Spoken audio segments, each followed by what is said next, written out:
Welcome to Core Voices, your space to share your stories, bring forward your voice, support each other, and create conscious community. The last few weeks, as you know, we've been kicking off the movement of Me Too Sikh.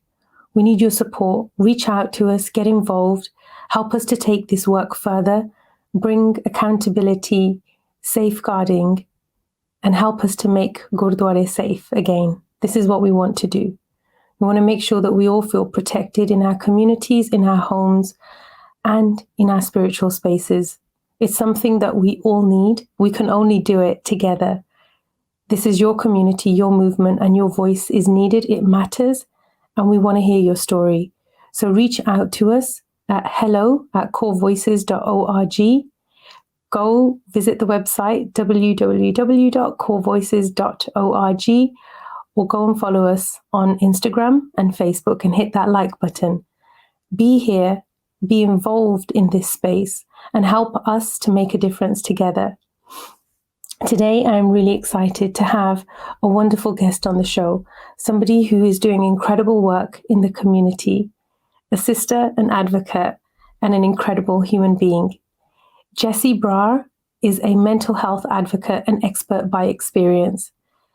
After struggling with her own mental health for several years, she went on to pursue her studies in psychology and began volunteering alongside many different mental health charities. She went on to share her story around the world through her writing and public speaking. She's the founder of the Mental Health Spotlight, a platform which is dedicated to raising awareness about mental health in the South Asian community. Jessie has bravely shared her story and her knowledge with thousands of people across the globe, including notable health ministers and the Duke and Duchess of Cambridge. And she is also on the list of 100 most influential Sikhs under 30. It is an absolute pleasure and delight to have Jessie with us in the Core Voices community and on today's show. Hi. Welcome, Jessie. Hi. Thank you for having me. Thank you so much for joining us in our beautiful little community. I'm so excited for our conversation today and for you to share more with us about your journey. Thank you. No, I'm super excited to be here. I've been following the journey online for a really long time, so I'm excited to take a little part in it too. Thank you. My first question for you is mental health being one of those things that is often labeled as taboo, or we shy away from it in our community. I've had a lot of other people on the show who have spoken to it as well.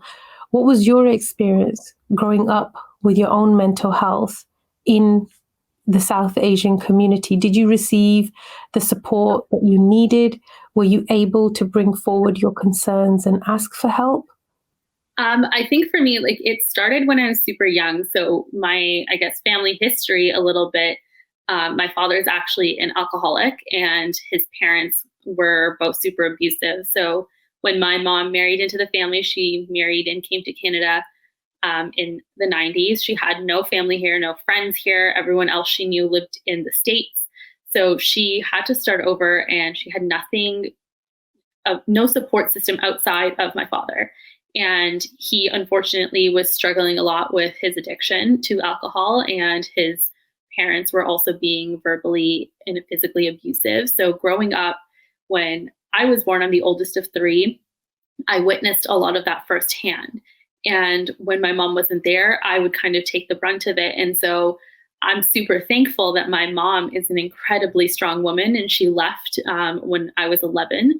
So she'd already been married and been there for almost 13, 14 years, but she found the strength to leave for her children. And what I found was, after I'd been removed from that environment, even though all of the bad things that were happening went away, I still was struggling a lot. I still didn't relate to the kids around me. I didn't feel normal. There was so much going on. And it wasn't until I was around 16 and I took my first psychology class, and they were listing off the symptoms of depression and anxiety, and I'm writing them down. And I'm like, oh, this this sounds like me. I thought this was normal. And they're telling me that it's an illness.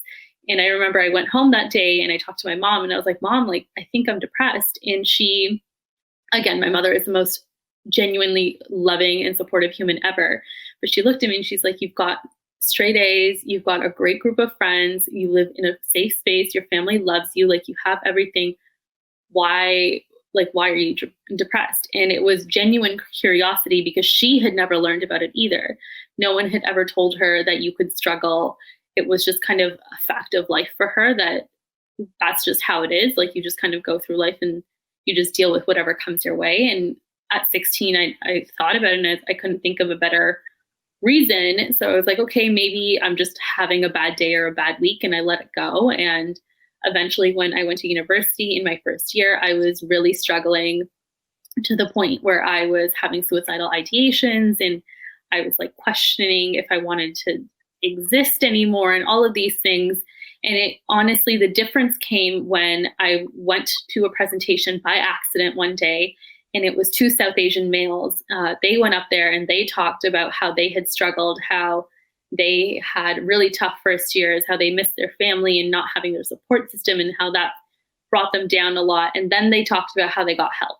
So they talked about going to see a counselor and seeking services. And I remember sitting in their room thinking, these people look like me, like they've been through the same experiences. They have that same kind of background. If they can get help and if they can get better, maybe I can too.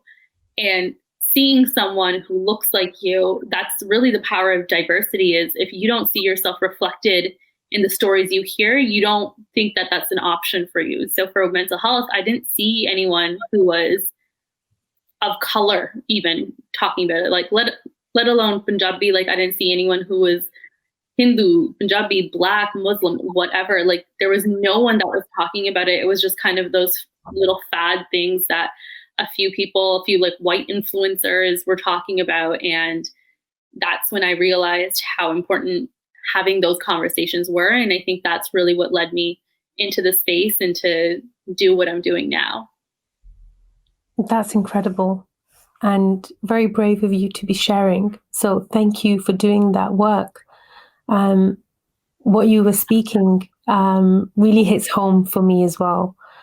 I had a similar childhood, similar environment, and I'm really glad that you received the support that you did.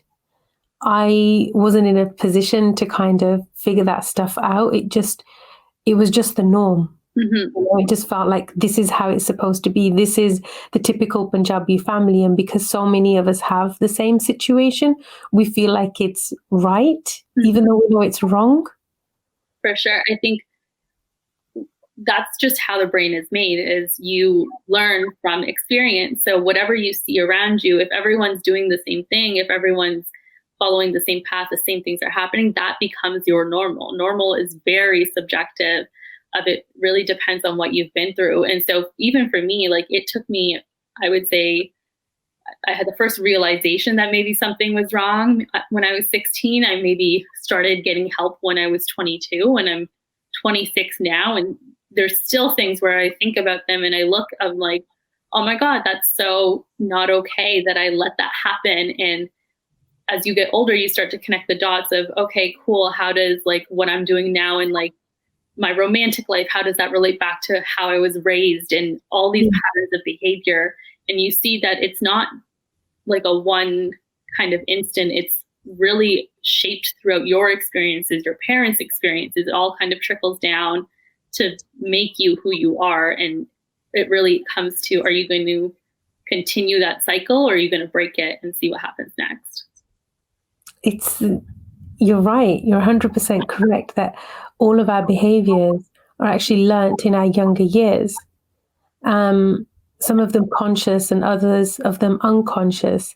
Mm-hmm. And it's not until or if we ever get to that point of breaking it down that we recognize it.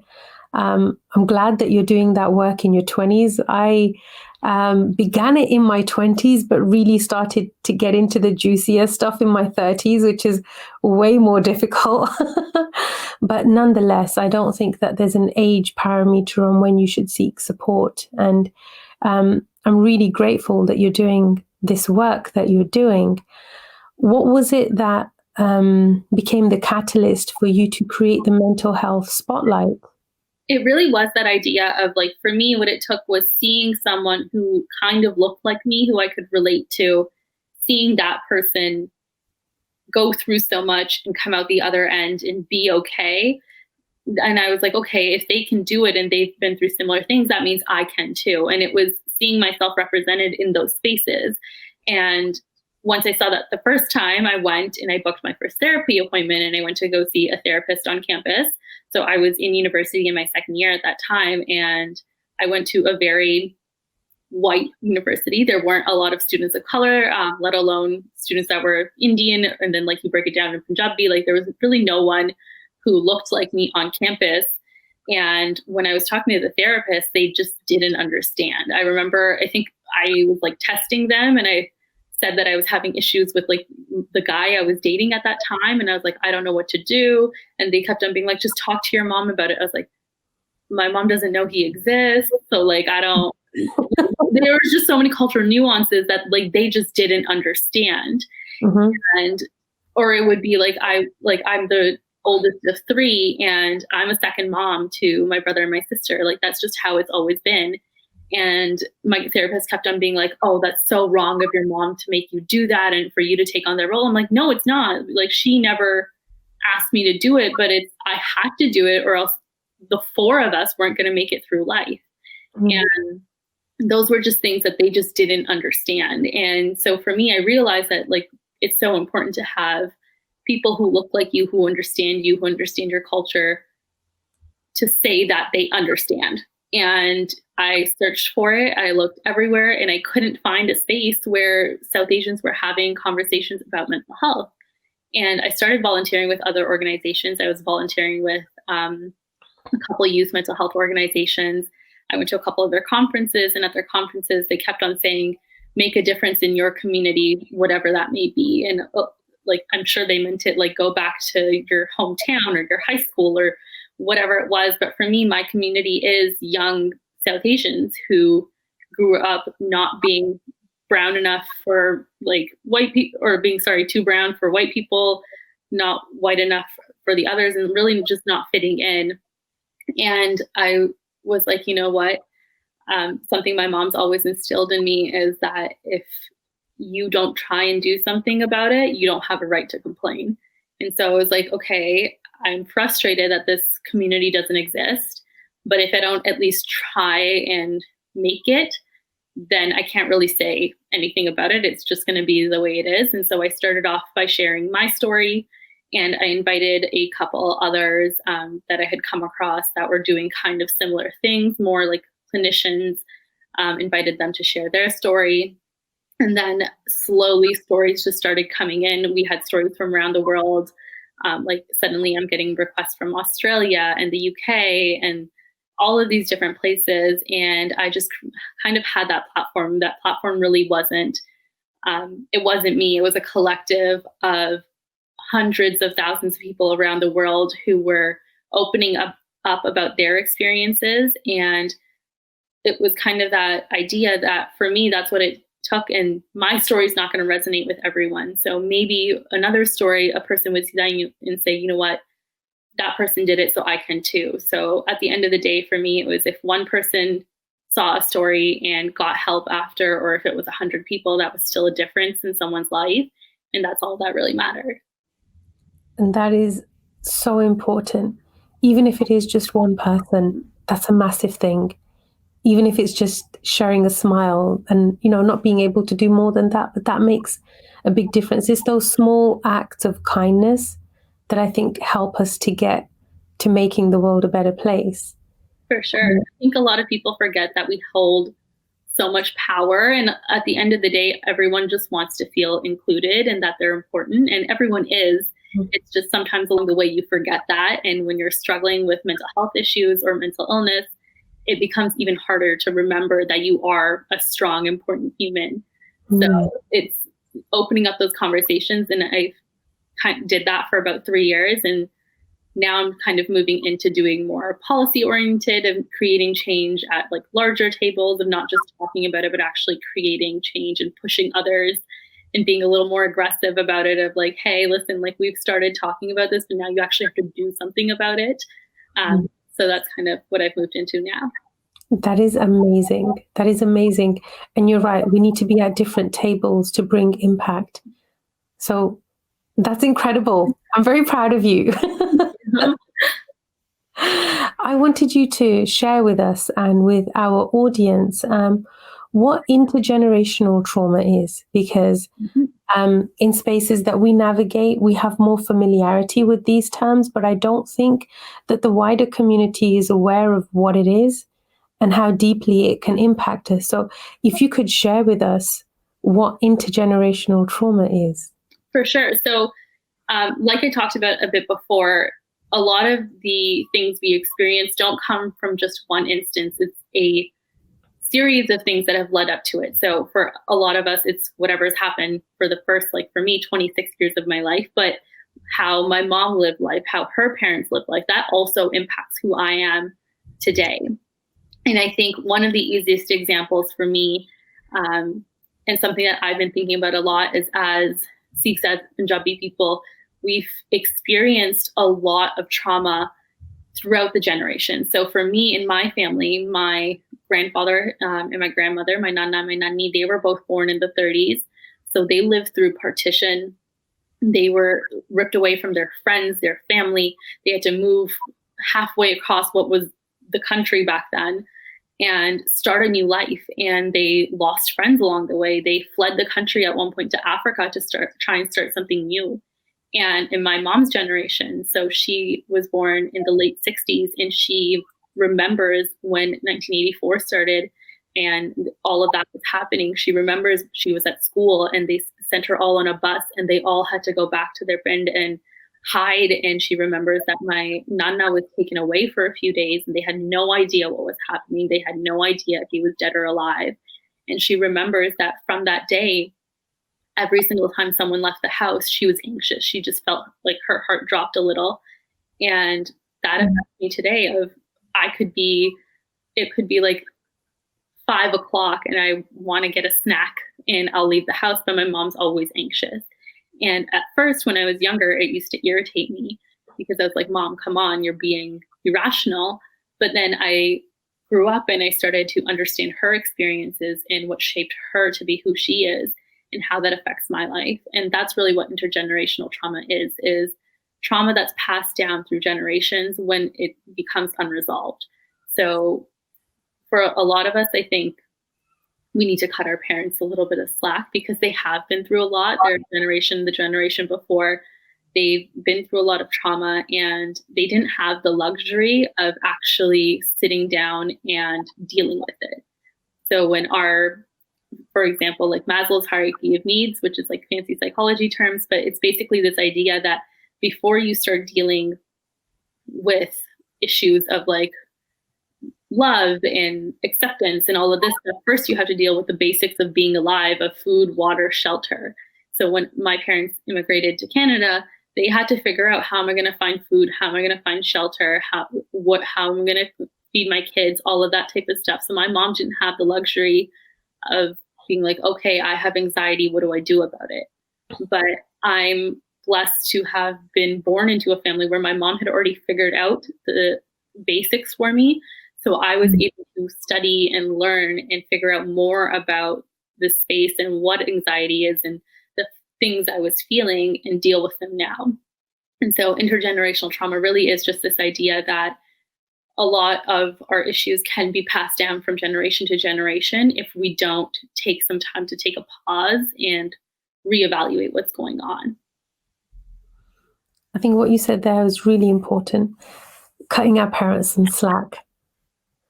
And you're 100% right. It's something that I also feel the same way about, is that our parents have been through a lot. Mm-hmm. And if we don't look at things from their lens, we don't offer them the same understanding that we want them to give to us, we won't find any way of resolution. There is no way to change. It requires work from both sides, right? Sure. And I think a lot, at the end of the day, I know I'm guilty of this too, but sometimes I forget that my mom's a human, which I know sounds so weird, but we see our parents as these like untouchable things that like our parents always have the answers, that they're on this pedestal of like, they're just our parents. But at the end of the day, they really are just humans. No one gave them a book on how to live life or how to parent or how to do anything. They had to figure it out along the way as well. So yes, they still make mistakes. Like, for example, I said that my father was an alcoholic. And for me, it was really hard because his addiction caused me a lot of pain and suffering as I was growing up. But I had to see that at some point, I just had to kind of let it go of this was something he was struggling with. It's not my fault. It's not something I did. And unfortunately, I got some, I guess, like baggage out of it. But he was just a human, and that's how he chose to deal with it, not necessarily the way I would have chose or I would agree with, but that's what happened and that's a decision he made. And you just have to kind of live with it. And you have to create that understanding that we're all just human and some people make mistakes, and we kind of have that power to separate ourselves from that. But how do you do that when you're in the situation? Because I know that when I was younger, I wasn't able to do that clearly. Mm-hmm. When there's something not working around you in your family, the dysfunction that we observe and that we experience, as kids, we take it on ourselves. That maybe there's something wrong with me, maybe they don't like me. That, yes, that's that insecurity, but because there's something missing in that relationship, it's what it creates and aggravates is the insecurity. So how do you how would you help somebody to navigate from that insecurity to connect with their self-worth? Because it's only once you feel that you're worthy of receiving something better that you're going to go out and seek help. Yeah, I think the unfortunate thing is sometimes you need those things in place outside of the home.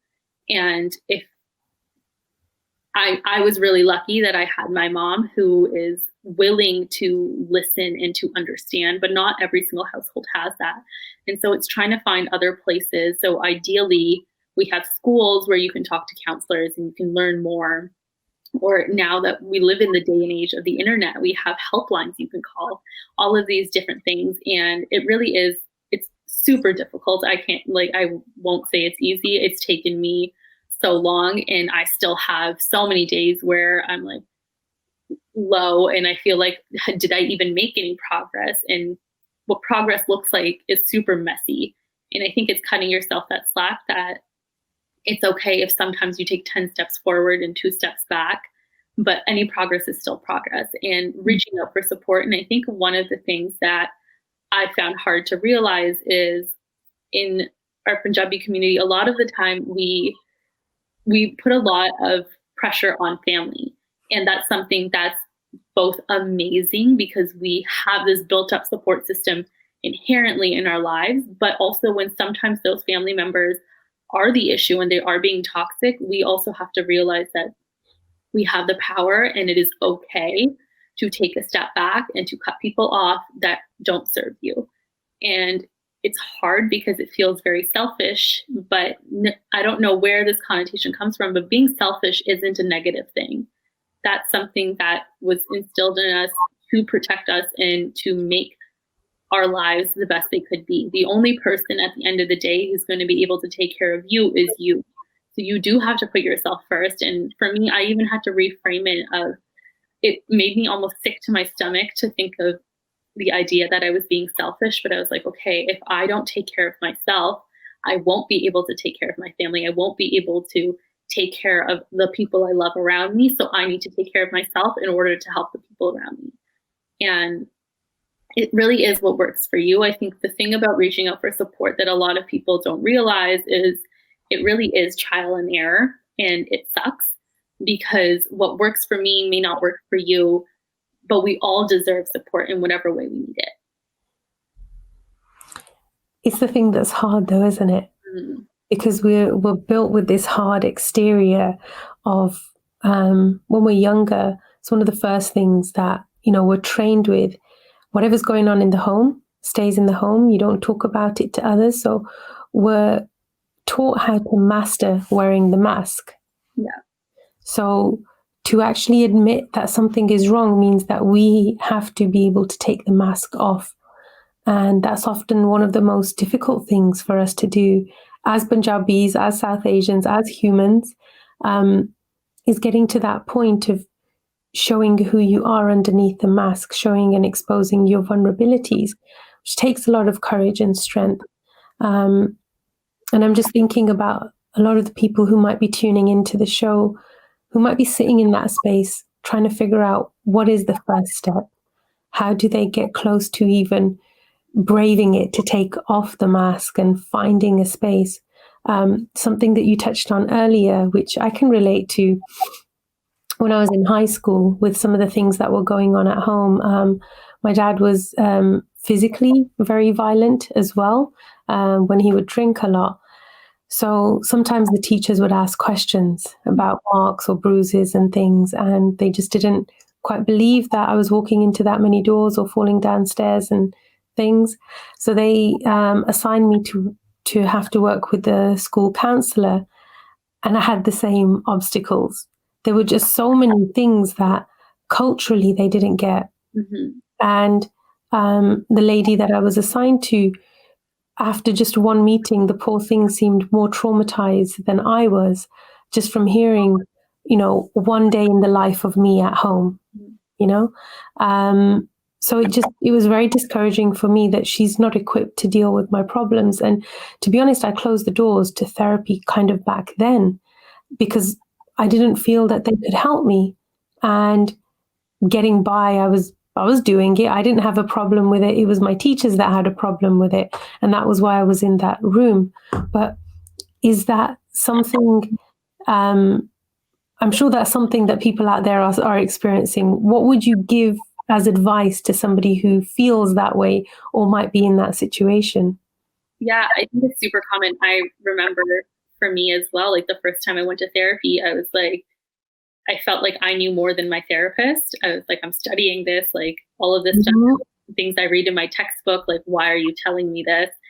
And I realized that, therapy just wasn't for me at that moment in time. I've gone back and it's been helpful later on in life when I was more willing to have conversations, but there are different avenues. And I think one of the things I'm really pushing for is the reason diversity is so important in these spaces is because you need people who understand to actually understand so you, like, if you and I were to share stories and you say, yeah, I understand what it's like for a parent to be abusive, that because you've had that experience or you have that kind of cultural connotation, it makes a difference and it makes the person you're talking to that much more willing. And to someone who has tried to get help and it hasn't worked out the first time or the second time, it's so hard not to do, but it really is. Just don't get discouraged. Look for different avenues. And because it's such a complex thing is, for example, if you have diabetes, you can take your insulin shots and that's it. Like you just keep up with your insulin shots and you're good. But with mental illness and mental health issues, you have to really figure out the root of the cause. How is this something that's up with your brain chemistry and you need medicine for? Is this something you need to talk through? Do you need various therapies? Maybe you need to take a step back and like be by yourself for a little bit, whatever that may be. And it really is just trial and error. I wish there was a kind of one size fits all answer. But I think the other thing to do is look for people that you can talk to that have been through similar experiences. I think the one advantage we have right now is you really can find help from the comfort of your own home. You can see other people talking about their stories, and it gives you that glimmer of hope of, okay, they got through it. So this is some of the resources they use. Let me try that. It makes it that much easier to be like, okay, you know what, where can I go next? And so I would say look for communities that are accepting of what you've been through, what you're going through, and feel free to ask questions and ask for help. I know 100% anyone who has been through a mental health struggle is always more than willing to answer questions and help out if someone's going through that. And if it's on the internet, they probably wanted it to be there. It doesn't usually magically happen. So our stories are out there. Reach out to those people. I'm always more than willing to reach out and have conversations. I have people who DM me from India, from Australia, from the States, wherever. Sometimes all they need is just to have a conversation, and I try and connect them to resources in their area and kind of go from there. That's amazing. And people can connect with you on Instagram using your name, Jessie Brar. So if you want to reach out to Jessie, that's the best way to do it. Some of your expertise at the moment, you said you're focusing on complex PTSD, which is post-traumatic stress disorder. Again, for our viewers and for our audience, I would love if you could explain what post-traumatic PTSD is and what's the difference between complex PTSD. For sure. So I think a lot of people have heard of PTSD. A lot of times, if you have watched any shows about war or instances like that, PTSD is also common amongst victims of sexual abuse. So really what it stands for is post-traumatic stress disorder. And that just means when you experience a traumatic event, it is effects of the event happening later on in life as well. And I guess the difference between PTSD and CPTSD, which is complex post-traumatic stress disorder, is PTSD is typically from one event, whereas CPTSD actually comes from a prolonged period of time of traumatic events. So it could be, for example, multiple instances of sexual abuse. It could be experiencing or witnessing domestic violence over a long period of time, any sort of childhood traumas that you may have experienced over a long period of time, witnessing different struggles, if you living in a time of war or a time of conflict. All of these things can cause PTSD, and I think it is one of the newer kind of diagnoses that are out there. And the reason I've been focusing a lot on this is growing up, I was always told that I had depression, that I had generalized anxiety disorder, and that I had PTSD. So I was diagnosed with all three growing up. And even though I was diagnosed with all three, none of them quite made sense because I experienced some of the symptoms, but not all of them. And the treatments I was supposed to be doing with all of them didn't make any sense for me. I would try, it would work for maybe a couple weeks or a couple months, and then I'd go back downhill until I came across this diagnosis of CPTSD. And it became all encompassing. It explained how, because I had had such a traumatic childhood and I lived in prolonged trauma for about 11 years of my life, I experienced symptoms of kind of depression, anxiety, PTSD all put together. But it really is complex post-traumatic stress disorder, which is treated differently than any of those other diagnoses. So it's still super new. It's a space that I think a lot of people are researching more and learning more about now. And if you talk to your doctor about it, it might, obviously they'll give a better description, but that's a little bit about that kind of space. So, how is our community affected by both of these? If we look at intergenerational trauma and we're looking at PTSD, with some of the things that we've been through communally, even if you're talking about 84 or partition, these are things that, if I'm watching on the TV, if I'm watching, one of the films, Bhagat Singh or Sebzade or something like this, it really hits home, it hits deep, because we know that happened to our bloodline. We know that happened to our ancestors. So how does that impact us? I think we always say it's our ancestors, but they're living with us still. Like the partition, like my grandparents are still alive. They were born in the 30s and they're in their 80s now, but partition was, I believe, 47. So they've lived through that. 84 wasn't that long ago. My mom lived through that. Like I lived through a traumatic life, and they had those prolonged periods of trauma. So I think CPTSD and kind of intergenerational trauma in the Punjabi community go hand in hand, because this is something that we've been experiencing for generations. When partition was happening, that was a prolonged period of time. It wasn't just one day of, there was this one traumatic event and then it was over. It was years, weeks, months, and even afterwards, even once partition had happened, it was still so much time of learning how to adjust, thinking about all of the traumatic events. There's some things in life that you just can't unsee. Same with 84. A lot of people lost family members or friends or people they knew that they were associated with, and you don't just get over that in a day. It was a very prolonged traumatic event, and effects of that are still being seen today. We still see that there is bias towards Sikhs in India and with everything going on. And so all of that kind of goes hand in hand. And I think in the community as well with PTSD is when I think we talked about this a little bit earlier, is we have this urge to say "Kadvi galla," and we just like suppress it and we stop things. For example, sexual abuse. It happens in every community, but we purposely tell everyone that it taints the person who was abused. We don't necessarily blame the victim. A lot of the time it still does happen, but we tell the victim, no, you can't talk about this because it'll make you look bad. And we're being protective, but we're also suppressing their feelings and suppressing the trauma they've been through that they push down, and it affects them for years to come. Absolutely. I mean, all of these things that we go through emotionally, they impact us deeply in terms of our mental health. And I don't think that there is a lot more work now being done in our community towards this, to support it. Organizations like yours and many others out there. There's Sorch Mental Health. Is it CAMH? There's so many other ones as well, which exist in Toronto. There's loads in the UK as well. So I'm glad to know that there's more support. But for those that are part of the community that are still learning about this, how would they recognize the symptoms?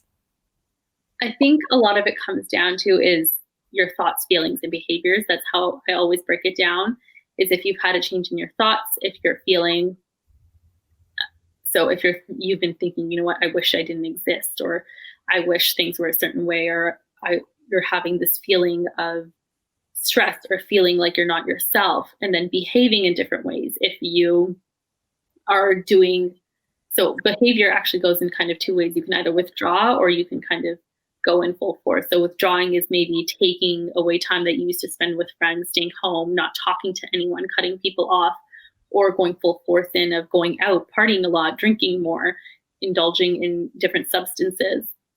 If you're starting to notice these kind of differences, it might mean that you might be struggling with some of the thoughts that are going on and some of the things that might have happened in your life, or if you witness someone else struggling with that, and it's kind of a moment for conversation. And I think one of the things I've realized is I've always been scared to ask people of how they were doing, because I felt like I wasn't equipped. I felt like if I asked someone, are you okay? And they said no, I was like, oh my God, what do I do next? Mm-hmm. And what I learned is I much rather have someone tell me that they're not okay and me be like, you know what, I'm not sure exactly what to do, but here's some, like, I've done some research, or here's some resources, or here are other people who might know what to do, then never ask them the question and have something else happen. And I think it's opening up those conversations. And one of the things I think we as a community need to work on is being more open about all of these taboo subjects. I think, like you said, we have started to open up about mental health. And I think it's really funny for me. Like I said, I started talking when I was around 22, and I brought those conversations back into my home. And my mom, who was around, she probably doesn't want me to say her age, but she was in the late 40s at the time. And my nanny, who was in her 80s, like they both were like, oh my gosh, I think we both have anxiety. And I was like, of course you guys do. And my nanny started going on anxiety medication when she was 83, I think. And so there really is no age.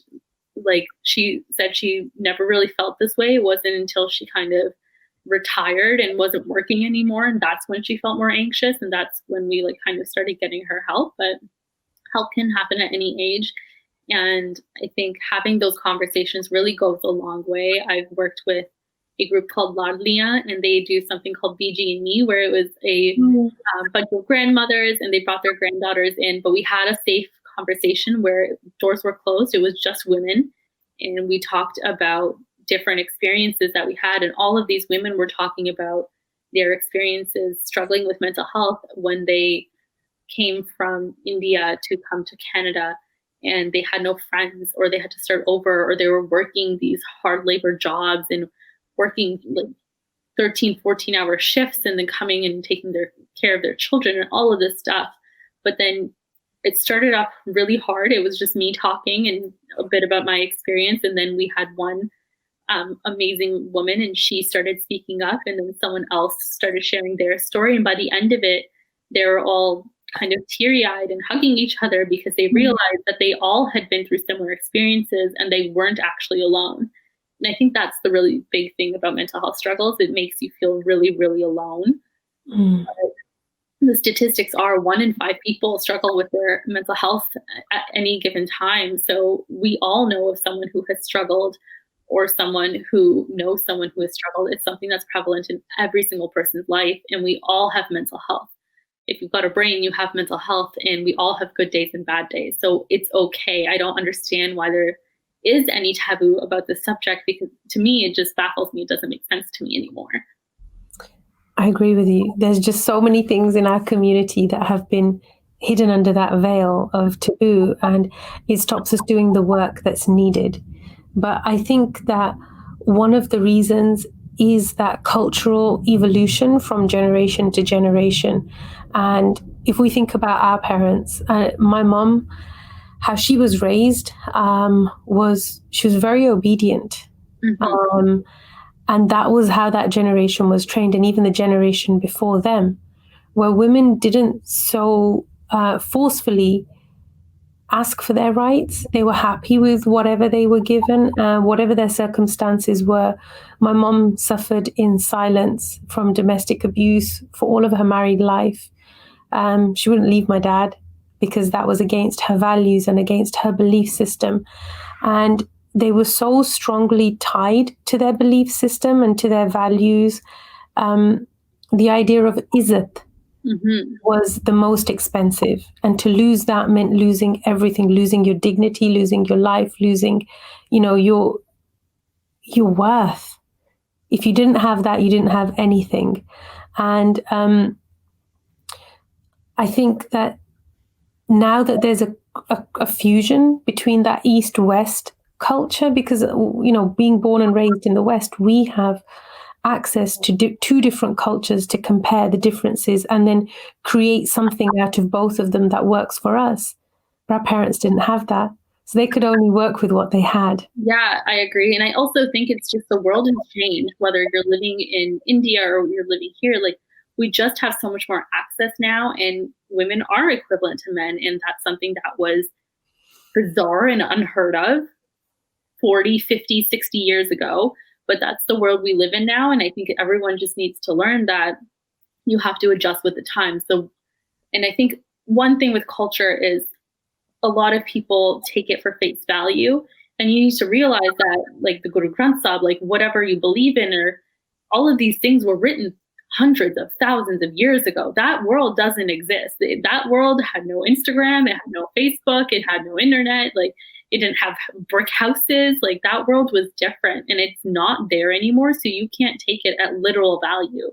You have to adapt it to the world you live in. Right. I mean, talking about gender equality, it's one of the things that the gurus advocated for. And to see how far we've come away from that.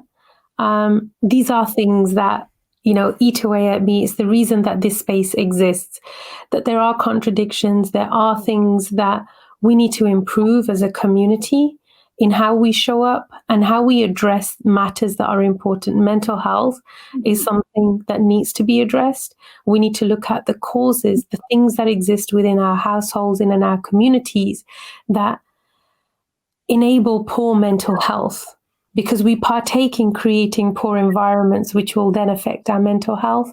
We have to look at how to improve those systems. And as we were talking before we went on air, I was sharing with you about the Me Too Sikh movement. And I'm just, the correlation of PTSD and how it exists for victims. And I say victims consciously. I don't believe that we have enough survivors of sexual abuse in our community, because we haven't done the work to create the infrastructure to support a victim to go on their survivor's journey and heal through their experience and move on with their life. That work hasn't been done. A few of us have kind of done the experimentation on ourselves and gotten through it. That's what I had to do. I wasn't given an infrastructure that, here you go, you've been wounded, you've been hurt, this is what you need to go through, here's the repair process, and now carry on with your life. What sort what sort of advice or help would you give to somebody who's been through that, who's been through sexual abuse and is carrying the symptoms of PTSD? I think firstly, it's important to acknowledge that it's not your fault. A lot of times when you have struggled, people ask you all of these questions of what were you wearing? What did you say? Did you say no? And the truth of it is it's not a black or white matter. I know from personal experience, you can say no 50 times and a person might keep asking. And the one time you don't say anything at all, that's the time it happens. And that's all people are going to remember is, well, you didn't say anything that time. What happened to the other 50 times I said no? Or what happens to the power imbalances of if you're someone young who is an adolescent or a child and someone older is taking advantage of you when you don't know any better, and they instill all of this in you. And I think it's important to recognize that this is something that is on all of us. This is a community effort. If we say that we are a religion and practice based on community, based on supporting each other, then that's what we have to put into practice, is make a safe place for the people to be able to come forward and to not victim blame and to support each other and help these people get past it. It is an incredibly traumatic experience that has lingering effects that affects people's relationships moving forward, their ability to communicate with partners that they might have in life. And it affects every single thing they do. And I think you're right, there isn't enough support in place. And I'm thankful that there are places like Core Voices, and there's a bunch of other organizations that are making these conversations more accessible and talking about it. But until everyone's on board, this is going to remain an issue. And it's also giving too much power to those people who are the ones who committed the crime. You have to realize that if you did this and you took advantage of someone like that, you're the bad person. You're the one who's done something wrong. And it should never be on the victim or the person who experienced it or the survivor to fix that for you. That's something that you should be working towards. Absolutely. And how can we show up better? How can we do more? If I have a friend or if I know somebody who's struggling with their mental health, how can I show up for them? What can I do? Honestly, I think it's as simple as having a conversation and letting them know that you're there for them. I know it's hard because sometimes people might not be receptive right away, but even if you have to tell them once, twice, 50 times, and one time they take you up on it, that's the one time they needed it, and they know they can come to you. I know for me, I've always said that I'm open, that anyone wants to come and ask a question or ask for help, I will do everything in my power to do the best I can to help someone. I don't have all the answers. I am not an encyclopedia, but I Google things really quickly and really well. And I'm more than willing to have those conversations. And I think that's something I've changed in my life as well, is recognizing that vulnerability is actually strength. And that if someone takes advantage of you being vulnerable and you being honest, that's a reflection of them and not you. And so I conduct myself in that way, is I am very vulnerable. I put myself out there a lot, and that vulnerability opens a lot of people up to me, and people feel comfortable sharing with me. And I kind of ask that question back of, I'm willing to help anyone who's there. And so the people I love, the people I'm surrounded by, I'm constantly asking them, are you okay? What's going on? How are you? Tell me what's up. And they know that, like, I have friends who I went to university with, a couple guys actually that I went to school with, that they had seen me open up, and we probably didn't talk for 3 or 4 years. And one day they just asked me, they were struggling with anxiety, and they were like, I don't know what to do. And we just sat and we had a conversation. And it was 3-4 years of not talking, but that one conversation, I'm sure, helped make a difference. And I've done the same. There's people out there who I haven't talked to in a really long time, but when they reach out, maybe that's the one moment I was ready to speak. I have friends who check on me every day, but sometimes it's easier for me to talk to a stranger because I feel like there's no judgment there, or even if, like, who are they going to tell what difference is going to make? And so honestly, even if that's talking to a stranger, one thing I've found recently has been super helpful is helplines and text lines.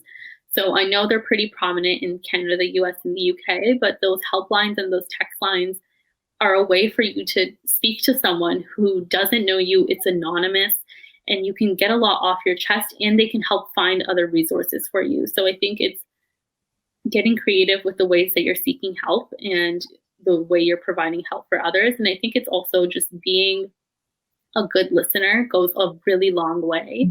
A lot of the time when someone's struggling, because we're just good people, we so badly want to give them solutions and help and do something about it. But sometimes at the end of the day, all people need is just someone to listen to them and for them to feel like they're understood and that they matter and that their voice matters. So listening goes such a long way. And then you can ask them at the end, is there anything I can do? Is there any way I can help? And you guys can kind of work together to after that. Yes, that's awesome. And I think just some resources for anybody who is looking. In the UK, we have the Sikh helpline. There's been a new one set up by Sikh Your Mind, as in SIKH, Sikh Your Mind. In the US, there's the Sikh Family Center. And I think in Canada, you've got SORT, you've got PCHS, Ladlia. Yeah. I'm sure in all Canada, US, and the UK, there's also Crisis Text Line, and they're a anonymous text line.